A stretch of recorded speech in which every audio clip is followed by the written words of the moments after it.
محمد، طبعا حضرتك سمعت ان خط الاستواء اتمسح خلاص. ايوه سمعت حضرتك. حضرتك عرفت عن الموضوع ده من فين؟ من طريق الجرايد ان شاء الله. هو احنا مش غلطانين اللي هو اتمسح، بس احنا زعلانين اللي هو اتمسح بس. حاسس ان انت تايه؟ حاسين ان احنا تايهين. ايه احساس حضرتك بعد ما عرفت ان هم خلاص مسحوا خط الاستواء؟ حاسس ان انت تايه؟ تعبان قوي في الدنيا، مش لاقي نفسي. وبعدين الشعب اتغير والدنيا اتغيرت وفي حاجات كتير اتبهدلت. ده كله طبعا حصل بعد ما اختفى خط الاستواء. طبعا صح. انت سمعتي عن موضوع ان خط الاستواء خلاص اتمسح وان احنا حاسين بتوهان وتايهين؟ سمعتي عن الموضوع ده؟ طبعا سمعت عنه.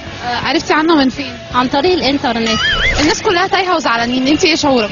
طبعا فرحانه لان هو ما بيمثلش اي اهميه، هو بس موجود على الخريطه ملوش اي اهميه، هو خط وهمي اصلا.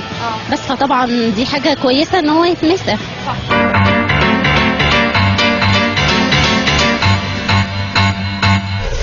طيب حضرتك شايف ان بعد ما خط الاستواء اتمسح انت حاسس ايه كمواطن؟ لما اتمسح هو حاليا يعني دلوقتي هي مش عارف ده هل هيوصل لايه مع الناس يعني. عايشين في توهان رهيب. طبعا انا صدقني يمكن قيمه الاسبوع اللي فات يعني حاليا كنت ما بخرجش من البيت من كتر الحر اللي هي 4 ايام. خايف من ان انت تتوه؟ طبعا ده حاجه معروفه.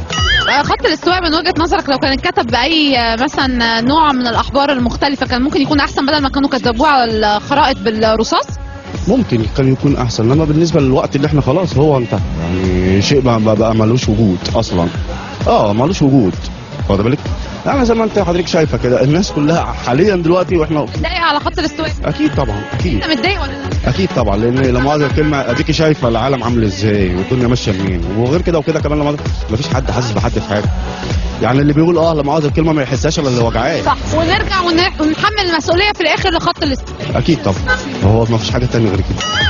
دلوقتي في ناس بتقول ان هم حاسين ان بسبب ان خط الاستواء اتمسح حاسين ان هم تايهين، انت حاسه كده؟ لا خالص، بالعكس ده طبعا الحياه هتكون احسن طبعا، هيختلف طبعا. لا طبعا بيقولوا ان الصناعه والتجاره هتزيد بعد ما هو اتمسح. اكيد هتزيد طبعا، لان هو طالما ملوش اي اهميه فبالعكس هيدي فرصه بقى ان التجاره والزراعه هتزيد وكده.